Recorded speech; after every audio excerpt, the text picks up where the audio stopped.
pour ce jeudi théologique dont le thème est « Dieu est-il pédagogue ?»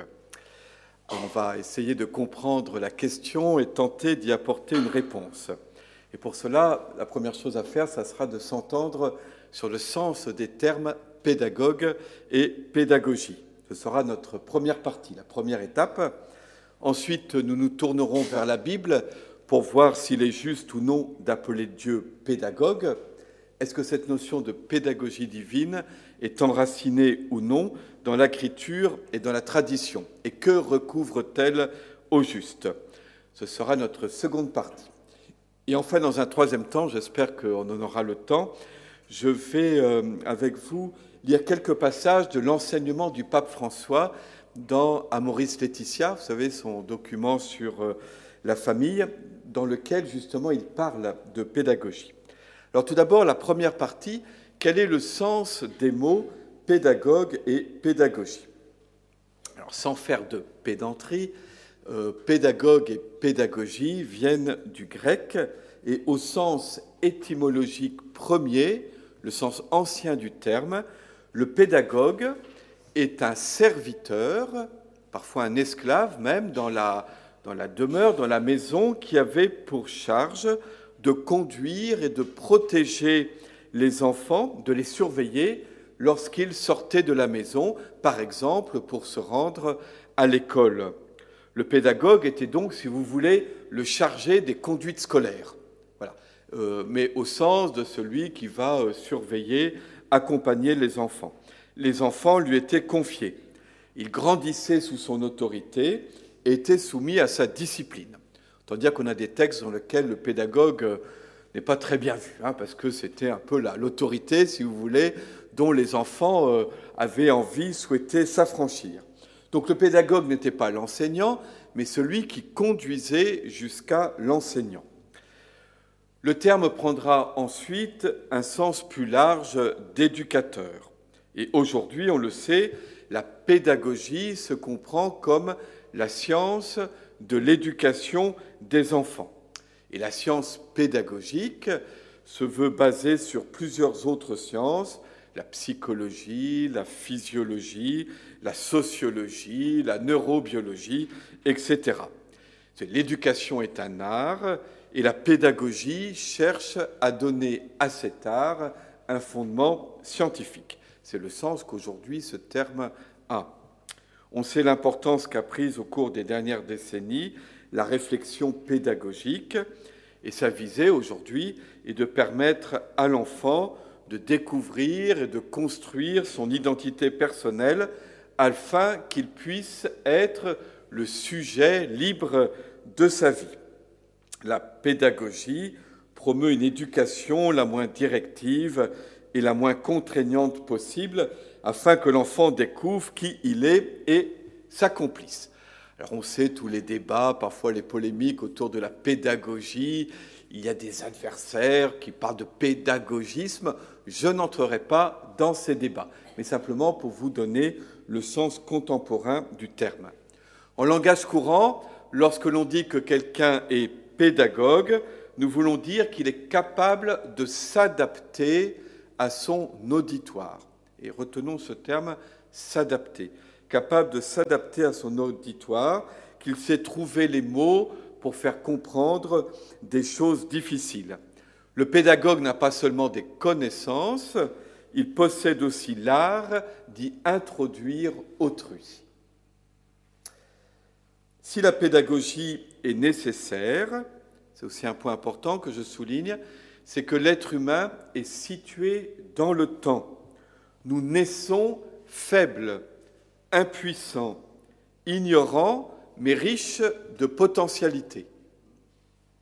Celle-ci ne se déploie pas instantanément, en un claquement de doigts. Toute croissance prend du temps. Et donc, toute croissance a besoin d'être accompagnée. L'enfant a un long chemin à parcourir avant de devenir adulte. Vous voyez le thème du chemin et du pédagogue, celui qui accompagne le long du chemin. Et même adulte, nous continuons à nous développer, à devoir acquérir des compétences. Pour l'être humain, la patience est nécessaire. Alors pour l'enfant, mais aussi pour son éducateur. La patience est nécessaire. Le pédagogue n'enferme pas l'enfant dans ses imperfections présentes, mais il voit qui il peut devenir. Il est attentif à ses progrès, il les suscite, il les accompagne et il les soutient. Alors donc, deuxième temps de notre causerie, Dieu est-il pédagogue ? J'ai essayé de voir un peu l'essence de ce terme pédagogue et maintenant, demandons-nous à partir de l'Écriture si l'on peut dire que Dieu est pédagogue. Il y a un thème théologique très important, sous-jacent à cette question, celui que l'on appelle de l'économie du salut. Le terme économie en théologie, comme celui de pédagogie, a une origine grecque. Et comme le terme pédagogie, il est également tiré de la vie familiale. En effet, l'économie, au sens premier du terme, dans la Grèce ancienne, c'est la science du gouvernement de la maison. Oikos, la maison, l'économie, de même que la politique est la science du gouvernement de la cité, polis. La politique, l'économie, du terme oikos, c'est la science du gouvernement de la maison. La maison grecque ancienne, c'était la maisonnée, le père de famille, la mère de famille, les enfants, les domestiques, c'était tout un lieu économique où il s'agissait pour celui qui dirige la maison, le père de famille en l'occurrence, de faire que tout le monde puisse avoir ce qui est nécessaire à sa subsistance. C'est ça, au sens premier, l'économie. Alors, l'économie divine désigne, par analogie avec l'économie domestique, les dispositions prises par Dieu pour fournir à l'humanité et plus généralement à la création tout entière ce qui est nécessaire à sa vie et à son développement. Et dans ce sens, le terme d'économie divine se rapproche du thème de la providence. Vous voyez, le Dieu provident, c'est-à-dire qui procure à la création, à l'humanité, ce qui lui est nécessaire pour sa vie et son développement. Le terme maintenant d'économie du salut, à un sens plus restreint, c'est la voie que Dieu a choisi d'emprunter pour sauver le monde du péché, du mal et de la mort. Voyez-vous, nous rêvons toujours à un Dieu un peu magicien. C'est-à-dire un Dieu qui, d'un coup, d'un claquement de doigts, aurait sauvé le monde de tout ce qui le défigure, le déforme, du mal, du péché et de la mort. Ce n'est pas la voie que Dieu a choisi d'emprunter. Il sauve le monde par étapes, progressivement. Et c'est pourquoi il y a une économie du salut. Et si l'on peut parler de pédagogie divine, c'est donc que ce salut s'est réalisé selon une économie, c'est-à-dire par étapes. Le lecteur de la Bible sait bien qu'une longue préparation fut nécessaire pour que l'humanité puisse un jour accueillir le don de Dieu en Jésus-Christ. C'était une question théologique que se posaient les auteurs médiévaux. Pourquoi est-ce que, au fond, Jésus ne s'est pas incarné dès le début, voilà, juste après le péché? Il y a une longue préparation fut nécessaire pour que l'humanité puisse un jour accueillir le don de Dieu. Au fond, pour que Marie puisse dire oui à la demande de l'ange. Dieu a fait parcourir un long chemin à son peuple élu et bien-aimé, Israël, pour, au bénéfice de toute l'humanité, l'extraire, le dégager du paganisme. Et le point de départ, l'événement fondateur et sans cesse commémoré de ce chemin, fut la libération de l'esclavage en Égypte. Vous voyez, Dieu a conduit son peuple dans le désert en le tenant par la main, si l'on peut dire. Vous voyez, comme un pédagogue tenait par la main l'enfant. Dieu l'a éduqué par le don de la loi, mais aussi grâce à l'institution du sacerdoce et du culte, grâce à la prédication des prophètes, à l'enseignement des sages. Et la Bible témoigne du fait que ce chemin ne fut pas une croissance linéaire, un progrès constant dans la connaissance de Dieu, mais plutôt un chemin accidenté, avec des hauts et des bas, des chutes et des relèvements.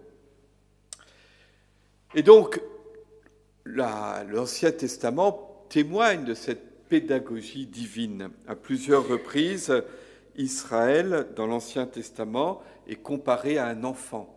Vous voyez, que Dieu chérit, qu'il élève et qu'il corrige quand il le faut. Il faut cependant noter que le terme pédagogue, paidagogos, est absent de l'Ancien Testament grec.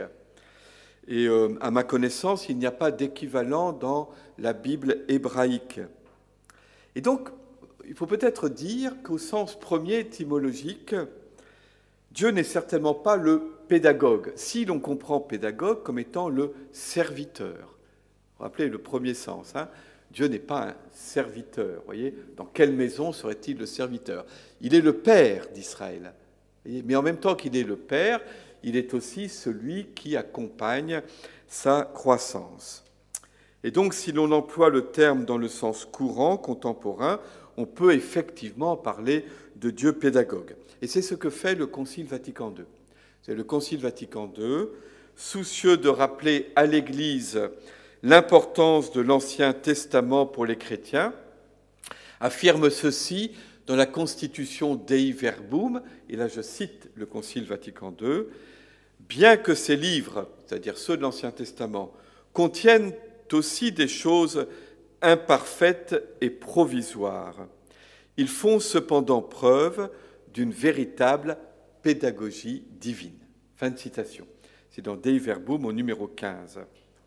Cette pédagogie, là c'est moi qui commente, va de la crainte à l'amour, de la soumission à la liberté, de la construction de l'identité à l'ouverture à l'universel, d'une religion extérieure, seulement rituelle et sociale, à une religion personnelle et communautaire.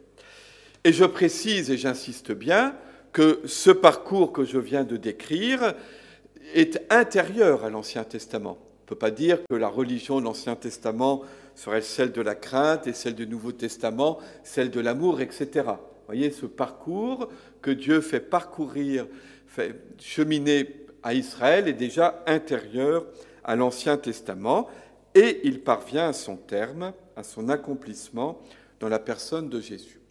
Voyez-vous, la Bible témoigne de ce que Dieu est venu rejoindre l'humanité dans l'état où elle se trouvait. D'où le mot « s'adapter » qu'aimaient bien les pères de l'Église. Voyez, Dieu s'est comme adapté à l'humanité. Dieu est venu nous rejoindre dans l'état de misère où nous étions à l'issue du péché originel. Et voyez, pour nous élever progressivement jusqu'à lui. Autrement dit, Dieu n'a pas attendu que nous soyons devenus parfaits pour enfin daigner s'adresser à nous. Vous voyez, il est venu rejoindre l'humanité dans son état de misère.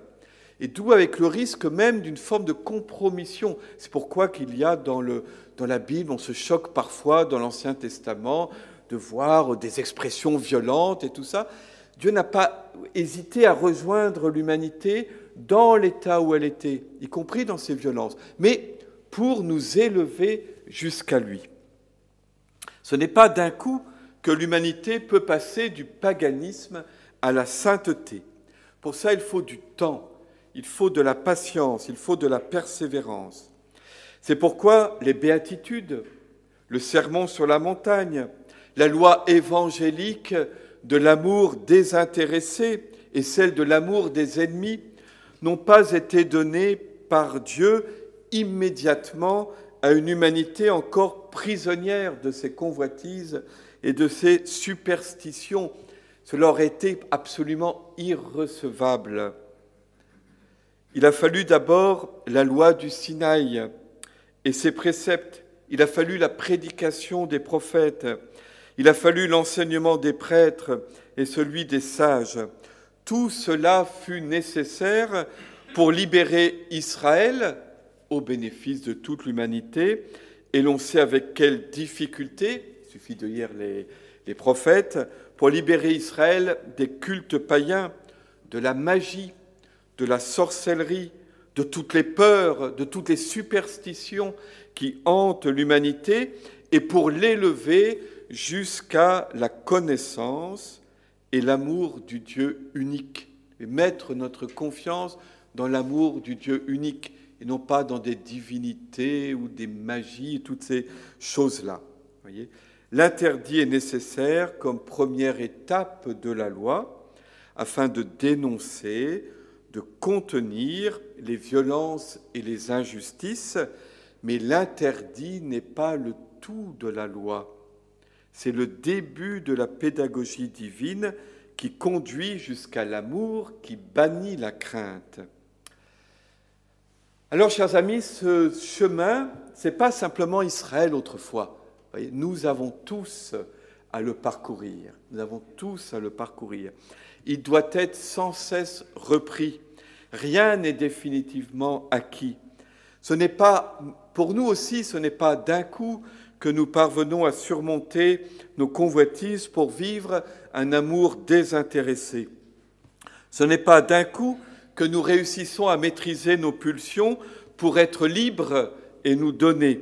Ce n'est pas d'un coup que nous acceptons de reconnaître tout homme, et pas seulement ceux de notre famille, de notre clan, de notre nation, comme un frère et un prochain. Et c'est pourquoi l'Ancien Testament, la pédagogie de la loi et des prophètes, garde toute leur actualité, y compris pour nous les baptisés. Vous savez, depuis notre baptême, il y a une part de nous-mêmes, la fine pointe de notre être, qui est dans le royaume de Dieu. Il y a une large part qui est encore dans le paganisme, reconnaissons-le, encore prisonnier de ses convoitises. Et c'est pourquoi la loi, les prophètes sont nécessaires, entendre encore la rugueuse prédication de Jean-Baptiste et tout cela, pour que toute cette part païenne de nous-mêmes soit convertie par la loi et puisse progressivement entrer dans la plénitude du royaume de Dieu. Alors dans le Nouveau Testament, la différence de l'Ancien, on trouve le terme de pédagogue, au moins dans 2 passages des épîtres de saint Paul, que je vais vous citer. Le premier est tiré de l'épître aux Galates. Le voici. « Avant la venue de la foi, nous étions enfermés sous la garde de la loi, réservés à la foi qui devait se révéler. Ainsi, la loi nous servit-elle de pédagogue jusqu'au Christ, pour que nous obtenions de la foi de notre justification. Mais la foi venue, nous ne sommes plus sous un pédagogue, car vous êtes tous fils de Dieu par la foi dans le Christ Jésus. » Fin de citation, c'est au chapitre 3, versets 23 et 26 de l'épître aux Galates. Donc Paul dit ici que la loi est un pédagogue. Israël, selon saint Paul, est soumis aux préceptes de la loi, comme l'enfant mineur est soumis à l'autorité de son pédagogue. Le père place l'enfant sous la contrainte du pédagogue pour réprimer ses penchants mauvais, pour le discipliner, pour faire son éducation morale. Mais vient le temps où l'enfant, devenu adulte, change de statut. Désormais, il est fils, c'est-à-dire héritier. Il est placé du côté du père et non plus rangé avec les serviteurs. Il n'a plus besoin de la règle du pédagogue, car il est dans la confidence du père. Certes, il est toujours soumis à l'autorité du père, mais désormais, il partage ses projets. Il ne subit plus sa volonté comme une contrainte extérieure à laquelle il se plie par crainte des sanctions. Les préceptes de la loi, avec le soutien de la grâce divine, lui ont permis de discipliner ses pulsions, et désormais, fils dans la maison du Père, et non plus petit enfant ou esclave, il est libre pour obéir, libre pour aimer. Son obéissance, comme celle du Christ, est intérieure et spontanée. C'est une totale adhésion à la volonté du Père. Voilà ce que dit saint Paul. Ça semble un peu contredire ce que j'ai dit juste avant. J'ai dit que bien que baptisés, nous sommes fils, d'accord, mais encore largement loin de cet état. Et voilà ce que saint Paul aussi reconnaît, puisque ailleurs, Paul se heurte à ce problème-là. Il voit bien que les chrétiens se comportent le plus souvent encore comme des petits-enfants soumis à leurs désirs. Alors il dit, vous êtes encore dans la chair. Il dit ça dans 1 Corinthiens 3, 1, 3. Il se comporte, nous nous comportons encore plutôt comme des petits-enfants soumis à leurs désirs que véritablement comme des fils, c'est-à-dire comme des êtres spirituels, dit-il toujours donc en 1 Corinthiens 3, 1. Et c'est pourquoi l'Église continue à enseigner les 10 commandements. Et vous avez une seconde citation, donc tirée de la première épître aux Corinthiens, chapitre 4, verset 15. Voilà ce que dit Paul. « Auriez-vous en effet des milliers de pédagogues dans le Christ que vous n'avez pas plusieurs pères ? Car c'est moi qui, par l'Évangile, vous ai engendré dans le Christ. » 1 Corinthiens 4, verset 15. On voit bien ici la différence entre le pédagogue et le père. Vous voyez, le père, c'est celui qui engendre. Alors Paul sait bien que celui qui engendre, c'est le Père des cieux, mais c'est passé par lui. Vous voyez, c'est pour ça d'ailleurs qu'on peut appeler un prêtre père. Hein. Il y a cette même... On sait bien que seul Dieu est père, hein, seul lui engendre, mais ça passe par des médiations humaines. Et les pédagogues, eh ben, c'est tous ceux qui après ont éduqué dans la foi. Ici, c'est Apollos. Et donc, il fait bien cette distinction entre le père et le pédagogue. Vous voyez, ces deux citations du terme pédagogue dans les épîtres de Paul. Alors, donc, si je conclue simplement ce parcours biblique, Dieu est-il pédagogue? On a envie de répondre d'abord, ben non, il est d'abord père. Il est père, hein, comme Paul dit, voilà, vous avez un seul père, hein, le père c'est Dieu, mais comme père, il fait preuve de pédagogie. Hein. Il est venu rejoindre l'humanité là où elle en était pour l'élever progressivement. Et il en va de même avec chacune et chacun d'entre nous. Dans les quelques minutes qui restent, et dans ma troisième partie, je vais donc voir avec vous comment le pape François applique ce thème, et en particulier dans son exhortation apostolique sur la famille, Amoris Laetitia. Parce que pour le pape François, le mariage est une bonne illustration de la pédagogie divine. En effet, si vous prenez la controverse de Jésus avec les pharisiens au sujet de la répudiation, rappelez, les pharisiens disent à Jésus, mais Moïse nous a permis de répudier nos épouses à condition, deux conditions, hein. Un, qu'il y ait une bonne raison, pas un arbitraire simplement masculin, et deuxièmement, que l'on rédige un acte de divorce qui était une pièce juridique qui protégeait la femme. Hein. Et la réponse de Jésus, c'est « Si Dieu vous a permis de répudier vos épouses, c'est à cause de votre... Si Moïse vous a permis de répudier vos épouses, pardon, c'est à cause de votre dureté de cœur, hein, sclérocardia. Mais à l'origine, il n'en fut pas ainsi. » On voit bien ici que la loi de Moïse, ce que Moïse permet, tient compte, vous voyez, du cœur de pierre, hein, de la faiblesse de l'humanité. Ce que Jésus enseigne, c'est qu'avec lui, le cœur de pierre devient un cœur de chair, capable d'aimer, capable de vivre, vous voyez, le commandement de Dieu, et donc de vivre la plénitude originelle et la beauté première que Dieu a voulu pour l'union de l'homme et de la femme, qui est de vivre une véritable communion d'amour pour la vie. Voilà, donc c'est ce que Jésus enseigne. Ce que le pape François, donc dans l'encyclique, dans l'exhortation apostolique Amoris Laetitia, le pape François dit oui, mais voilà, il y a toujours beaucoup de difficultés, de faiblesses. Il insiste sur la grâce. C'est la grâce qui fait que le cœur de pierre, dont parle Jésus, devient un cœur de chair. Autrement dit, il faut bien comprendre l'enseignement de Jésus dans la perspective de l'homme nouveau que nous sommes devenus par le baptême. Et comme je vous le disais, cette grâce du baptême, elle doit nous imprégner progressivement. Il y a encore une part de nous-mêmes qui est encore engluée dans le paganisme, c'est-à-dire soumise à ces convoitises. Et donc, le pape François insiste beaucoup pour dire que la grâce est une grâce du chemin. C'est-à-dire la grâce, c'est ce qui nous fait progresser sur un chemin. Dans les 10 commandements, pour nous aujourd'hui, dans leur formulation négative, ils valent absolument. Quand on dit tu ne tueras pas, tu ne voleras pas, tu ne commettras pas l'adultère, on ne peut pas dire oui, je vais le faire progressivement. Quoique, vous pouvez avoir certaines personnes qui sont tellement pris dans une situation de péché qu'ils ne peuvent s'en abstraire de fait que progressivement. Mais l'Église dit non, ça tu ne dois pas le faire. Hein. Pas tuer, on pourrait aujourd'hui étendre, pas torturer, ne pas violer, tout ce qui se dit aujourd'hui sur les agressions sexuelles et tout ça. L'Église, et peut-être ne l'a-t-elle pas fait suffisamment fortement, doit dire non. Ça n'est pas possible. Hein. Et ce n'est pas simplement progressivement que ça n'est pas possible. Voilà, il y a un non.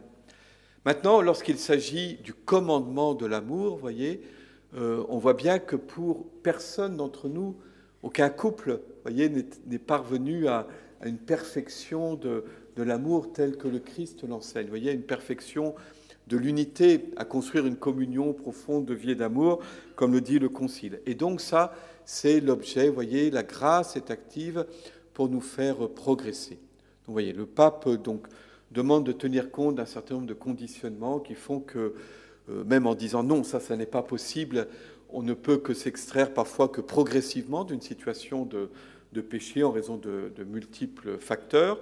Mais surtout, c'est que voilà, la grâce nous entraîne toujours plus avant, vous voyez, sur ce chemin de l'âme. Et ça sera notre conclusion. Voilà, merci.